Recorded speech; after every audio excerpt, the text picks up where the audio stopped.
Hey, what is up, everybody? I'm here to give you guys my WWE Monday Night Raw review for November 6th, 2017. I know I got a haircut, so you don't need to say anything about it in the comments. And I'm just going to get right into this. It's been a while since I've done a Raw review, actually. I know I was going to do it last night, but then I did the live reactions and everything, so I didn't really feel like doing the video, so I just figured I'd wait till today to kind of sleep on what I actually thought of Raw and stuff. And, yeah, overall, but yeah, it's been a while since I've done a Raw review. The last time I did one was about a year ago. It was the go home show of WrestleMania 32. So it's been a while since I've done a Raw review because I've been doing it in other podcasts and things like that. And since I don't have any of that stuff going on this week, I'm going to be reviewing Raw, and SmackDown this week, which is very rare that happens. I know SmackDown's currently in the process of going on, but I had to study for a quiz, and I want to kind of review Raw first um, without watching SmackDown because I have a feeling something big's going to happen on SmackDown, and I kind of don't really want it to influence what I thought of Raw. So normally I wouldn't say that, but since it's got Survivor Series build behind it, um, why not? I feel like it would. So let me just get right into the show. We had the commentary team of Corey Graves, Michael Cole, and Booker T. The first segment was the Miz TV segment with Kurt Angle, and this was pretty much just to kind of catch everybody up to speed. At first, Miz cuts a promo on Baron Corbin, and he talks about how he's been talking crap about his wife, and he actually says that, he talks about how Baron Corbin's been, irrelevant, and then when he beats him at Survivor Series, he will make him and his title the most relevant it's ever been. He talks about too how he can't cut a promo. He also talks about how he doesn't, how you demand respect, you don't ask for respect. And overall, I thought it was a very good promo by The Miz. I thought he cut a very good promo. Curtis Axel too was in a neck breaks from the attack by Braun Strowman last week, and then Kurt Angle comes out. He tails a new one into Miz tails a new one into him. Pretty much talks about how he pretty much lays into him for everything that's gone on the past few weeks, and he talks about how he puts himself in the spotlight all the time and how he's the real Kurt Angle is sneaky and conniving. So he's pretty much set up the attack with when Kane attacked Daniel Bryan last week, and Kurt Angle gets pissed. So then Miz asks. And he also thinks that he's trying to end the Miz Raj after Braun Strowman. So Miz asks why you put Braun Strowman on Team Raw and rewarded him for attacking the Miz Raj. And he says he did it because he wants the best on Team Raw.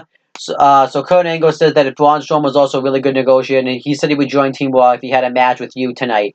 And I kind of like the way the Miz sold it. He gets on his knees begging for Kurt Angle not to put him in that match, but he's going to face Braun Strowman anyways. Overall, I liked this. This was good. And then it leads on to later on in the night. The Miz Schwarz is backstage, and Bo Dallas is like telling Miz not to to believe in himself, that he can beat Braun Strowman. Curtis Axel gets scared. He talks about Braun Strowman really is a monster among men, and he says, "But we should just leave. We can't do this." And Miz gives him a look, and Curtis Axel's like, "Well, if you're not afraid, then we're not either." And then we had the match, and pretty much Strowman just absolutely eviscerates the Miz. I loved it. I thought it was great. You could clearly see that Braun Strowman's definitely in babyface mode now. And then, Strowman's is destroying the Miz, and Kane comes out, and they get into an exchange. Braun Strowman hits the running power slam on Kane. Kane sits up. Strowman clotheslines him out of the ring. Dallas and Miz try to attack Strowman from behind. Strowman fights him off and lays out Miz with a running power slam. Overall, I thought this was some really good stuff on the show this week. I think Strowman came off like a monster. And I think what's going to happen at Survivor Series is Braun Strowman will be really dominant in the match, and Kane is going to come out, attack Strowman, and he'll cause Strowman to get eliminated somehow. And he'll probably do something crazy to Strowman at Survivor Series. Or like Strowman will brawl with Kane, because I don't see Kane not being involved at Survivor Series. That's just kind of weird to me. Alright, so then we had this Katawa and a pole match. It was Elias versus Jason Jordan. Elias does an a cappella version of a concert. It was okay. The match sucked. It's item on a pole matches. I don't like it. And the way you win this match is if you use the guitar on your opponent. So Elias actually gets the guitar, but Jason Jordan is the one that actually uses it. He hits it. He hits Elias right across the back with the guitar. This match was dumb, stupid, and later on in the night, Kurt Angle puts Jason Jordan on Team Raw because he wants to send his family out there. It made sense for Jason Jordan to go over because of what happened later on in the night, but this match sucked, and I didn't care about it. Then Asuka squashed Stacey Cox, or Cokes. I don't know how to say your last name, but I like this. You're making Asuka look strong, and Alicia Fox, because of Asuka's performance, adds her to the Team Raw match for the women. So I liked that. And then Kurt Angle's backstage, and the Bar come up to him and tell him that they want to be the ones who represent Raw in the Raw Tag Team title match. So Kurt Angle gives the Bar one final chance against Dean Ambrose and Seth Rollins for the Raw Tag Team titles, and whoever wins will represent Team Raw. Then the Titus brand cuts an interview, and they talk about how Samoa Joe attacked him and stuff. And then we were supposed to have a Samoa Joe versus Titus O'Neil with Apollo Crews inside. Samoa Joe destroys the Titus brand. He chokes out Titus O'Neil on the ramp. And Samoa Joe says that nobody can stand up to him, so he challenges anybody to come out and face him. Finn Balor comes out. They had a really good match together. Not as the quality of the matches that they had before in NXT, but still really good a really good match. I would definitely check it out. Both men get counted out. Samoa Joe threw Balor halfway across the ramp, so both men got counted out. This led to a brawl. Kurt Angle breaks it up, and he tells Balor and Joe that they're going to be on Team Raw because of this intensity, which kind of didn't make any sense because now they're going to have to work together. And then Balor dives off the stage onto Joe. So I'm happy because we're going to get Joe and Balor in a feud, which was what we were supposed to have gotten before Joe got hurt. And I'm also happy that they're on Team Raw, so I'm happy about this. Okay, so I talked about that. Bayley and Sasha Banks were backstage, and Bayley, they pretty much both make cases about how they want to be on Team Raw. So they have a match with Alicia Fox and Nia Jax. Sasha Banks beats Alicia Fox with the bank statement by tapping her out. It was bad. And Alicia Fox put Sasha on Team Raw, but not Bayley. So I'm assuming either Mickie James or Bayley would be on Team Raw next week. And then Seth Rollins and Dean Ambrose got interviewed. They pretty much talk about how they're the best tag team in the world and all that. Enzo Amore cuts a promo talking about how, how he's in England. There was Neville chance, and Enzo Amore says that that a kid asked him what's next for Enzo, and he says that what's next for me is Kalisto, and he said that he's already beaten Kalisto. He shouldn't have to face Kalisto again. Kalisto comes out. Corey Graves, they kept pushing for Enzo's mic to get cut, and then Kalisto sits down in a chair, and Pete Dunne's music hits, and I marked out for this. Kurt Angle comes out instead, though, and announces that it will be Enzo Amore versus Pete Dunne, and Pete Dunne comes out. They have a match. Pete Dunne wins with the bitter end, and overall it's about a 3-minute match, and overall I enjoyed this. I enjoyed Pete Dunne destroying Enzo.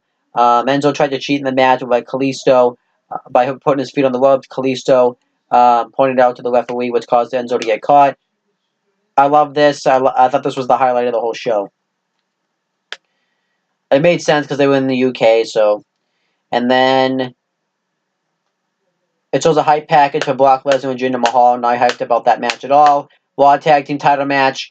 Seth Rollins and Dean Ambrose versus The Bar. One thing I forgot about is Alexa Bliss cut a promo on Natty, talking about how when she was on SmackDown, Natty was nothing, and she was a 2-time SmackDown Women's Champion, and now she's a 2-time Raw Women's Champion. And 2 only makes 1 goddess. I loved it. And we had this match. This was a very good, fast-paced matchup. Rollins and Ambrose, both the teams pulled out all the stops. I love watching them wrestle each other. And Ambrose and Rollins, everybody's laid out. And then the New Day's music hits. And they pretty much come out to the crowd and pretty much announce that they're invading Raw. They cut a big promo talking about how Raw's boring and stuff. And Kurt Angle unites the Raw locker room to come out and defend Raw. And the New Day leaves, and doing this distraction. Sheamus hits a bro kick on Seth Rollins, covers him, gets the win, and Sheamus and the Ball are now the new Raw Tag Team Champions. And so now it's going to be the Ball and versus the Usos instead at Survivor Series, which I was kind of mad about because I wanted to see Ambrose and Rollins versus the Usos. But I've been thinking about it throughout the past day. It sounds like with the return of Roman Reigns for next week, that we're probably going to get the Shield versus the New Day at Survivor Series, and the Ball versus the Usos. So I'm actually kind of, I don't mind this change at all. I actually want to see the New Day versus the Shield. The New Day and the Shield, when they were both together as factions, dominated the WWE. So I think it makes sense for them to have a match with each other. It's kind of like the old faction going up against the new faction. I like it. I don't mind it. Obviously, we know who's going to be going over though, since Roman Reigns will be back. I don't see I don't see the Shield being left off SmackDown. The Survivor Series. So I think they wanted to get these titles off of Ambrose and Rollins, so that way they could do that match. And that's the only reason I can come up with. But I like this idea. You know, I think what's going to happen is the Shield will come out next week and call out the New Day for costing the Raw Tag Team titles, and it will be the Shield will have we'll finally get like a reunion match versus the New Day, and I'm actually fine with that. Overall, I thought Raw was actually a good show. I would give it a 7 out of 10. I love the ending. I liked the Samoa Joe Finn Balor match. I liked how they made Asuka look strong this week. I liked the Miz TV segment, and yeah, I liked a lot of stuff on Raw. There was some bad stuff like the women's tag match and the guitar and a pole match, and that they're trying to hype up to see Brock Lesnar and Jinder Mahal. But there was enough good. But I thought there was enough good stuff to make this a good show. So that's pretty much it, guys. Thank you guys for watching this video. Please make sure you guys like, comment, and share this video so people will watch it. Make sure you guys subscribe to this channel for more content and click on the bell so that way every time I upload a video, you guys will get the notification for it. That's pretty much it, guys. Talk to you later.